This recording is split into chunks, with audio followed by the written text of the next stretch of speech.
حضرت سلیمان علیہ السلام حضرت داؤد علیہ السلام کے بیٹے ہیں. ان کی پیدائش بیت المقدس میں ہوئی. بچپن ہی سے بڑے ذہین، سمجھدار اور فیصلہ کرنے کی صلاحیت رکھتے تھے.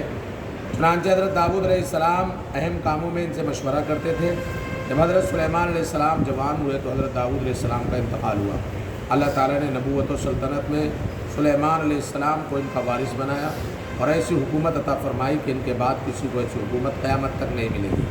تمام جانوروں کی بولیاں ان کو سکھائیں. جنات اور ہوا کو ان کے تابع کر دیا. آدھے دن میں 1 مہینے کا سفر پورا کر لیا کرتے تھے. جنات کے ذریعے مسجد اقصیٰ کی تعمیر کرائی. سمندروں سے غوطہ لگا کر ہیرے جواہرات نکالنے کا کام جنات سے لیا کرتے تھے.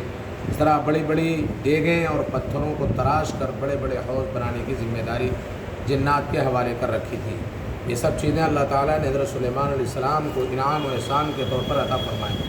جنات بیت المقدس کی تعمیر میں مصروف تھے. حضرت سلیمان علیہ السلام اپنی لاٹھی کا سہارا لیے کھڑے تھے. اسی حال میں 53 سال کی عمر میں ان کا انتقال ہوا. حضور اکرم صلی اللہ علیہ وسلم کا معجزہ، کھانے میں برکت. حضرت انس رضی اللہ تعالیٰ فرماتے رسول اللہ صلی اللہ علیہ وسلم نے حضرت زینب بنت جہش رضی اللہ تعالیٰ عنہ سے نکاح کیا تو ام سلیم رضی اللہ تعالیٰ عنہ نے کھانا تیار کر کے مجھے دیا کہ حضور صلی اللہ علیہ وسلم کو پیش کر دو اور میری طرف سے سلام عرض کرنے کے بعد کہنا تھوڑا سا کھانا ہے جو رسول اللہ صلی اللہ علیہ وسلم کے لیے ہے. حضور صلی اللہ علیہ وسلم نے اس کو گھر کے ایک کونے میں رکھوا دیا اور مجھے بھیجا کہ میں صحابہ کو بلا لاؤں. وہ غریبی کا زمانہ تھا. تقریباً 300 لوگ آ گئے. رسول اللہ صلی اللہ علیہ وسلم 10 افراد کو گھر میں بلاتے اور کھانا کھلاتے یہاں تک کہ سب پیٹ بھر کر کھا چکے. جب میں نے اس کھانے کے برتن کو دیکھا تو میں یہ نہیں سمجھ سکا کہ جس وقت میں کھانے کا برتن لایا تھا اس وقت اس میں کھانا زیادہ تھا یا اب زیادہ ہے. ایک فرض کے بارے میں حلال پیشہ اختیار کرنا. رسول اللہ صلی اللہ علیہ وسلم نے فرمایا اللہ کے حقوق فرائض ادا کرنے کے بعد حلال روزی حاصل کرنا بھی فرض ہے. ایک سنت کے بارے میں زکوٰۃ ادا کرے تو یہ دعا پڑھے.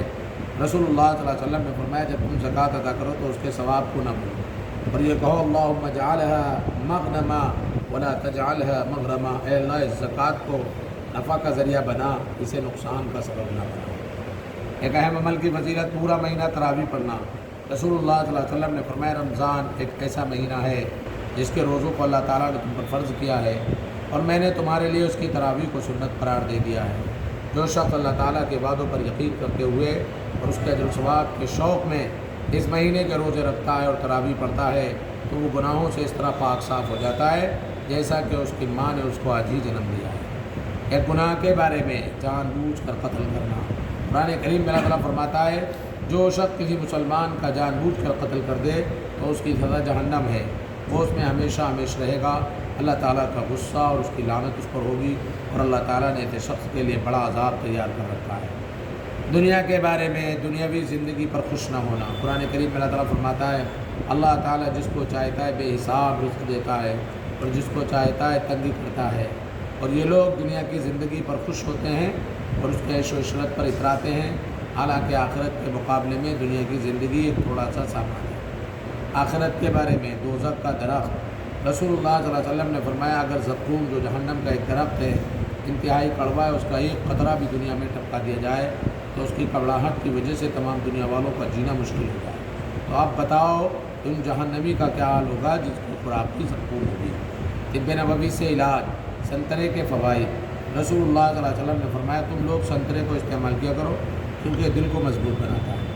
فائدہ. محدثین تحریر فرماتے ہیں کہ اس کا جوس پیٹ کی گندگی کو دور کرتا ہے، قے اور بدلی کو ختم کرتا ہے اور بھوک بڑھاتا ہے. نبی کریم صلی اللہ علیہ وسلم کی نصیحت. رسول اللہ صلی اللہ علیہ وسلم نے فرمایا اپنے مسلمان بھائی کی مدد کرو خواہ وہ ظالم ہو یا مظلوم ہو. ایک صحابی نے کہا یا رسول اللہ مظلوم ہو تو اس کی مدد کروں لیکن ظالم کی کس طرح مدد کروں؟ آپ صلی اللہ علیہ وسلم نے فرمایا اس کو ظلم سے روکو اور منع کرو، یہ ظالم کے حق میں مدد ہوگی. آج جمعے کا دن ہے. جمعے کے دن اس مسجد کا معمول درود شریف پڑھنے کا ہے. حضرت انس رضی اللہ تعالیٰ عنہ فرماتے ہیں حضور اکرم صلی اللہ علیہ وسلم نے فرمایا جو شخص جمعے کے دن عصر کی نماز کے بعد اپنی جگہ پر بیٹھے بیٹھے 80 مرتبہ درود شریف پڑھے اللہم صلی علی محمد النبی الامی وعلی آلہ وسلم تسلیما. اللہ تبارک و تعالیٰ اس کی برکت سے 80 سال کے پچھلے تمام صغیرہ گناہوں کو معاف فرما دے گا اور 80 سال کی مقبول عبادت کا ثواب اس کے نامہ اعمال میں لکھا جائے گا. اس لیے درود